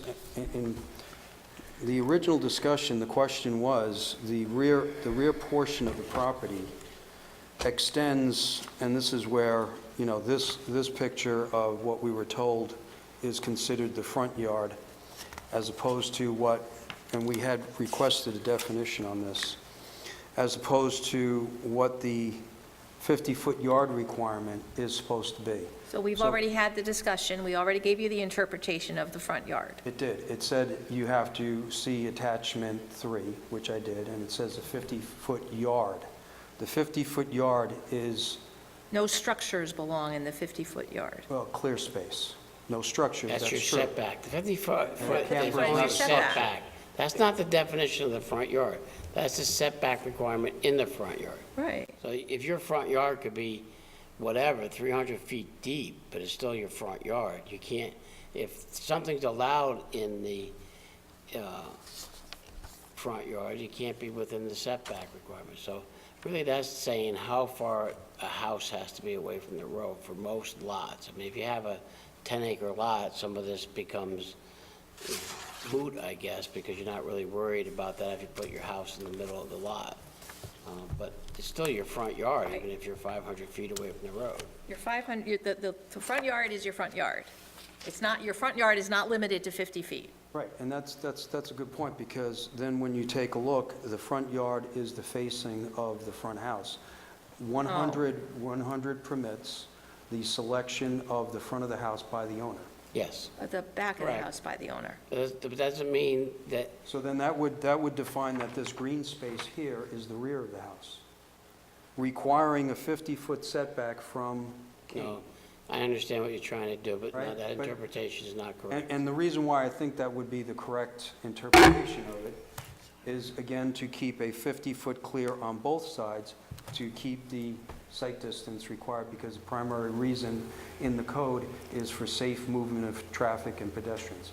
That was only something that I noticed, but this doesn't interfere with that. So, again, the visibility of the camper, or how to do something with the camper other than get rid of it, is something that we're struggling with. So, for example, before they amended the statute to say you couldn't have a garage in your front yard, if somebody's house was 100 feet back, but they wanted a detached garage, and it wasn't then banned, they could put it in their front yard if it was 50 feet away.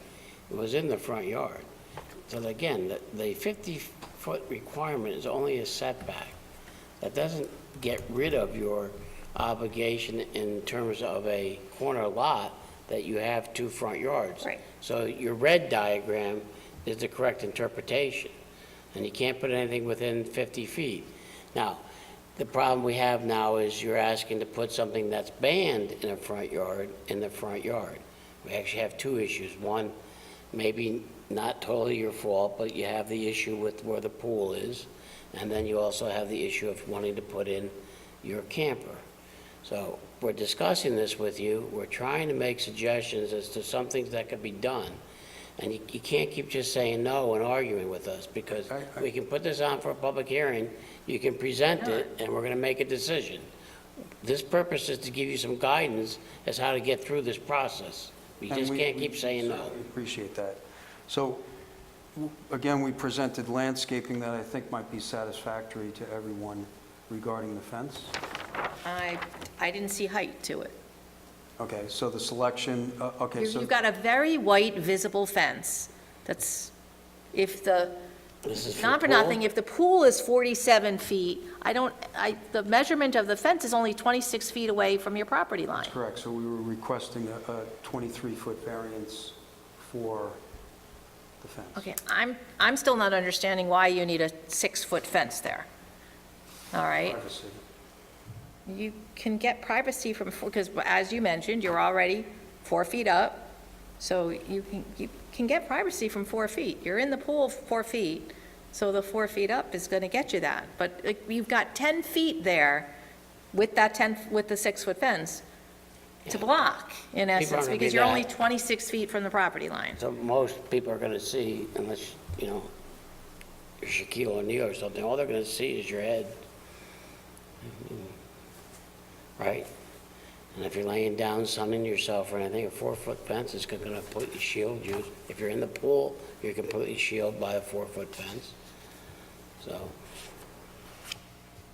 Or show us some screening that goes up high enough that we're not going to see 6 feet of white fence. Okay, and the selection of it wasn't done yet. We wanted to propose that this location directly in front of the retaining wall would be the location, if that was It acceptable. depends on what you're proposing to put there. Seriously. We're not trying to be difficult. You've got to arm us with something. Are you So talking the selection- about some kind of climbing vine? Are you talking about arborvitae that could grow 12 feet tall? I don't know what you're talking about, because if you're just talking about like some boxwood shrubs that, are going to get to 3 feet tall, then that's not going to get there. So that's why we said to provide us with a landscape plan.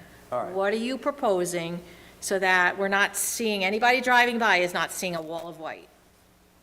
We'll make a selection of something that is at least 4 feet in height. You have to tell us. 4 feet is only covering the retaining wall, right? It's below 4 feet. Nothing on the retaining wall is... Okay, so 4 you're going to get into what, 6 inches of the fence? And that's my question. What would be considered screening that's It's up to satisfactory? you to propose it to us. Okay. I said earlier, it is not up to us to tell you what to do. All right, you know the soils, you mentioned that they're dry, and you have issues with this, so you have to tell us what's going to grow there. And there's no if ability you're to water screening the anything. fence, it has to be tall enough to screen the fence. So you would like the fence to be completely covered? We're not saying completely, It has but to be something made that attractive. doesn't show us a big white wall. Break it up somehow, something that blends it in better, okay? You could have put a cream-colored fence, you could have put a different colored fence there. You chose white, okay? So there's a white wall there. And can I ask the Yeah. question? We've been driving around, our daughter goes to gymnastics up on 82, and we've been observing a lot of 6-foot white fences that are much, much longer than our fence, with much, much closer to the road, with no screening on corner properties. And I guess I'm just trying to understand how that happens. We didn't see that a white fence is don't. aesthetically unpleasing. Well, We're not These saying that issues it's with- not. we're not. And the campers and Point fences... is, people do things. If it comes to our attention, they do it properly, we'll give guidance on it as to what the statute says. And- If they don't, and look we had some, it was last year, where they had a 6-foot fence, they had it in front of their property line, the neighbor complained, they took the top off of it. After they spoke to us, as a compromise, they took the top off. They brought it down. I don't know if it's just yours. Do you have the mesh on top of yours? I'm forgetting the picture. They reduced it to just the planks. Because somebody complained about it. If somebody doesn't complain about it, then, no, we don't know about We it. spoke to our neighbors. We didn't have anybody that... Again. But if we have somebody moves- other applicants. Somebody moves in next year and they don't like your fence and they come in and complain to us, then they file a complaint. What's the status? So if you're here and we're aware of it, we're gonna say, no, that's not in compliance with the statute. You want some consideration. We're giving you some guidance. You gotta try to help out. Sure. All right, so then we're going to find something that is of... And for your fence, you have to remember, and this has come to us more than once, somebody builds a berm or something, they live on a road, on the outside corner of a road, and cars go around it, and they shine their headlights into it. So they build a berm 2, 3, 4 feet tall, and then they put a 6-foot fence on top of it.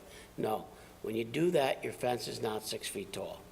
It's 8, 9, 10 feet tall. So your fence on top of your retaining wall is 10 feet tall. That is what you're asking for. And that's definitely not approved. So don't go, it's not the same as somebody putting up a And it's 6-foot high fence. self-created. Yes. And it's what? Self-created, okay? Now, you said there are other fences that are along the roads. There have been instances where folks have come into us, and because of the lack of, or how close they are to the road, there are times when we have in fact approved fences along the road without screening, because it's not necessarily impactful to a neighbor for them to see a fence without screening. So there are many circumstances, and we take each property, each lot on its own, okay? So we are recognizing on your property that you have really a pretty non-usable backyard because of the large boulders. We're not disagreeing with you on that. We're just trying to say that for us to get to the point where you want the approvals that you're asking for, we need some mitigation. We need something that helps to make it not as in your face as a big white fence is, okay? You've already raised it off the ground, and then you put a 6-foot fence on top of it, okay? That, you've got a big white camper. There are other ways that you can deal with some of these issues, but you're asking us to accept what you've already done. So that's why we're just saying you got to give us something to work with. All right. All right, so we'll make selections of plantings and make sure that it's substantially high to the top of the fence. That's going to be arborvitae. That's the only thing that grows long and narrow. Otherwise, it's going to grow wide and Right. so it won't would- grow. So would it will be have to be probably- arborvitae, which I've tried to grow before, I said at the But you want last to make meeting. sure that But it's not the type that the deer eat, too. yes, and I will get a longer hose. So I'll propose right now, so we don't delay this, that we will plant 5 arborvitae Arborvitae along the front of the bushes fence? in front. And they will grow long and narrow, and they will screen the fence. And I will take care of, Okay, so you're saying along a 30-foot, no, this is actually 2 inches, so you're along a 40 to 50-foot fence, you're going I to don't know put if that's- 5? okay, so I'm looking at your. Right, so I bushes. would say no, I'll- 1, 2, 3, 4, 5 arborvitaes along They're not that. going to grow 10 feet wide. There's 6 panels, so if we put 1 per panel, would that be There's appropriate? 6 8-foot panels? I don't know the width, but there's 6 panels. think they're usually So six is or 8 one, Yeah, if they're 8-foot panels, so that's 48 feet. Again, I'm getting to the 50 feet here. so is 1 per panel right smack in the middle enough to break it up? And we could put some little flowering bushes in between them to make it look symmetrical? I'm not sure how wide they grow. Get us the dimensions of the grown height on them, without knowing them. It might be enough, I don't know. I mean, I would have to know without speculate, talking yes or no. Arborvitae is maybe going I to do grow see 4 them feet grow up. wide, maybe?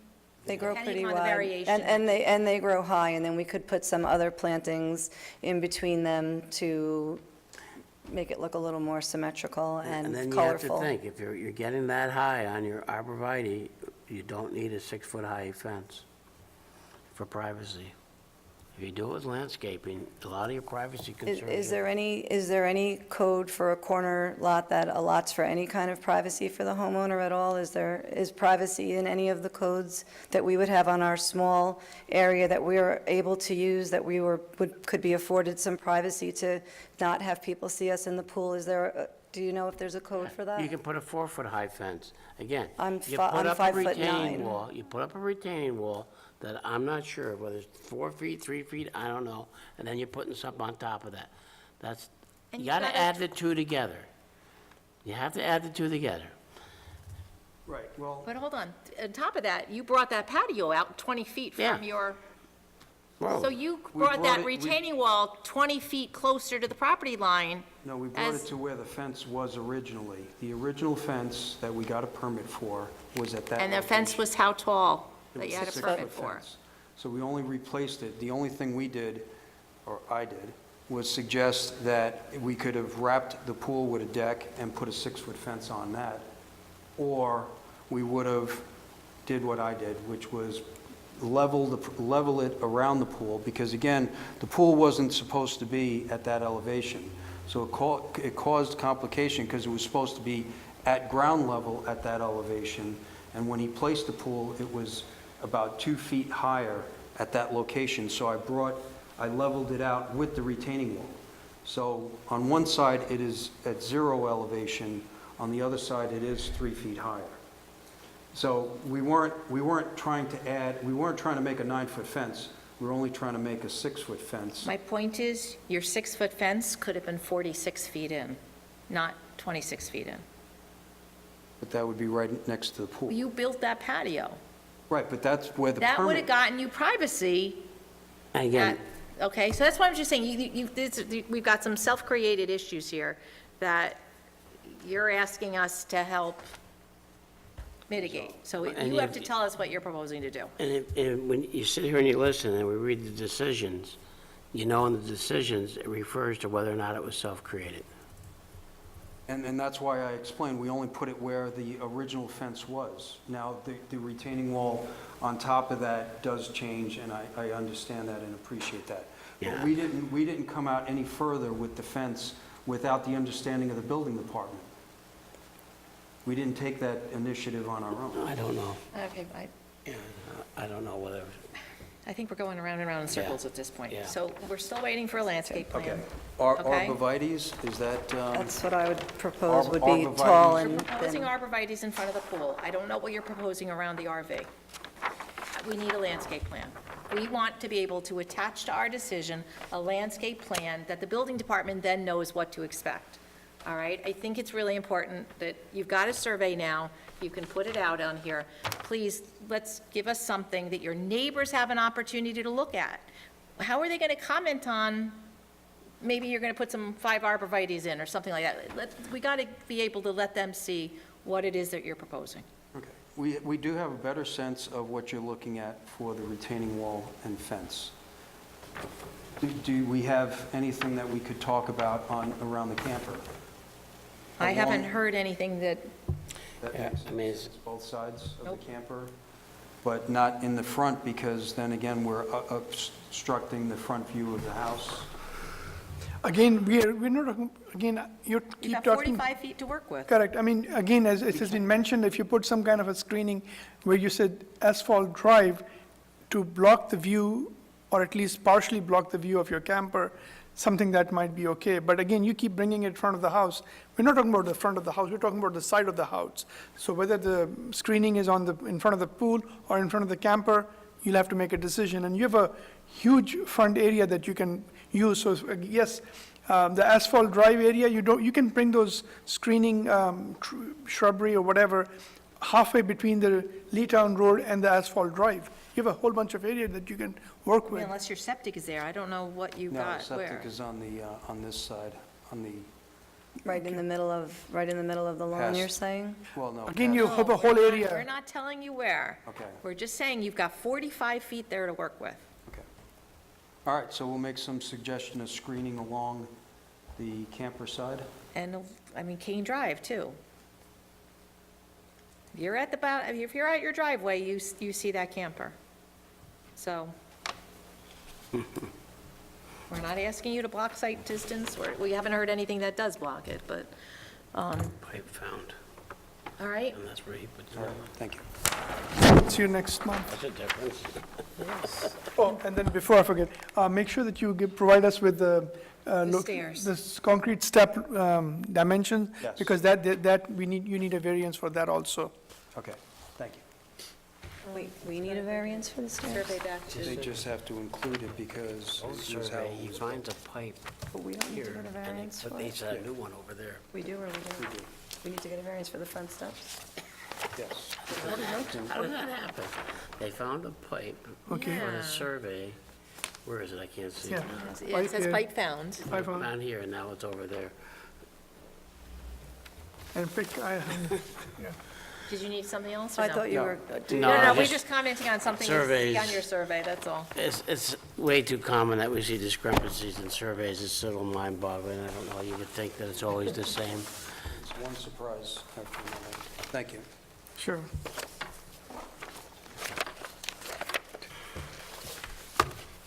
And item number 13, Appeal 3890 Winzig, Richard Winzig, 361 Route 376, Hopewell Junction, is requesting a 1-foot sideline variance and a 2-foot height variance for an existing 6-foot fence which is located in front of his house, as well as a 21-foot sideline variance for a pre-existing 12.4, really?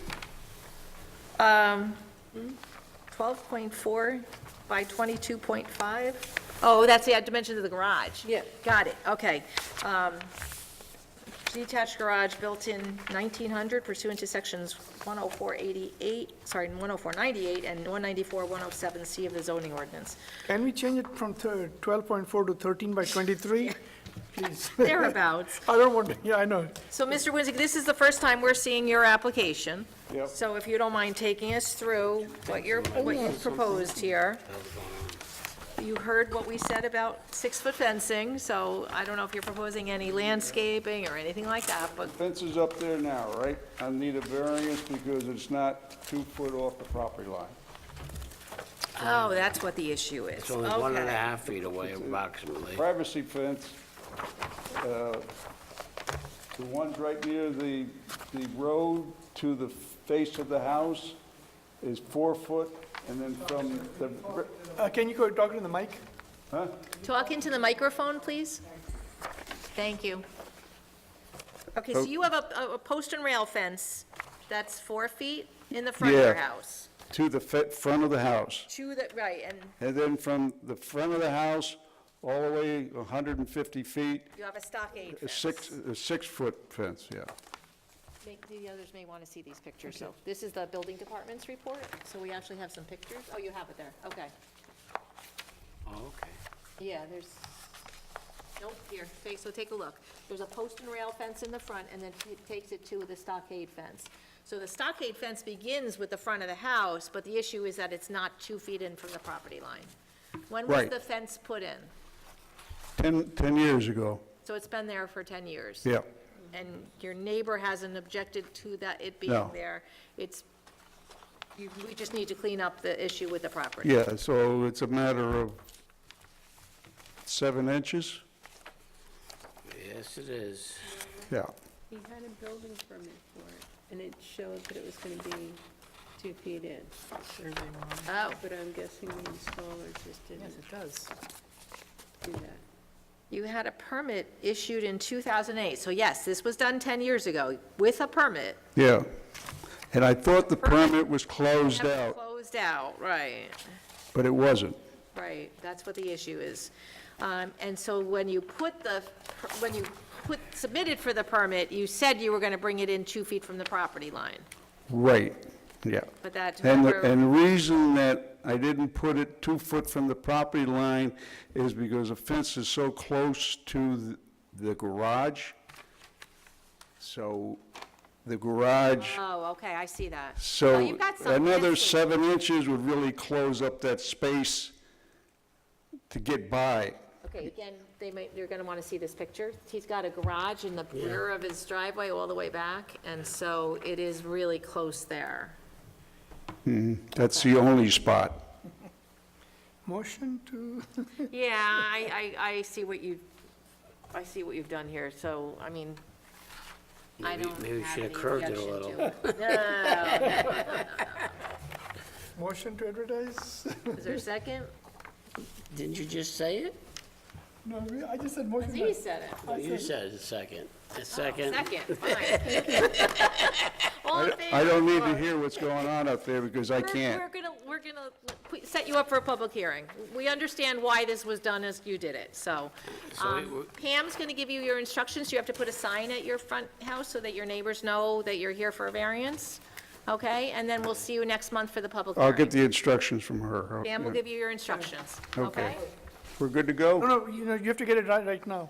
Pam will give it to you right now. We're good. Yeah, motion to adjourn? We have one gentleman here, I'm not, oh, okay, good. You're just keeping him Your company? driver. It's done. Motion, Would you like to comment on Do I have a that? second? All in Second. favor? Aye. Aye, thank you.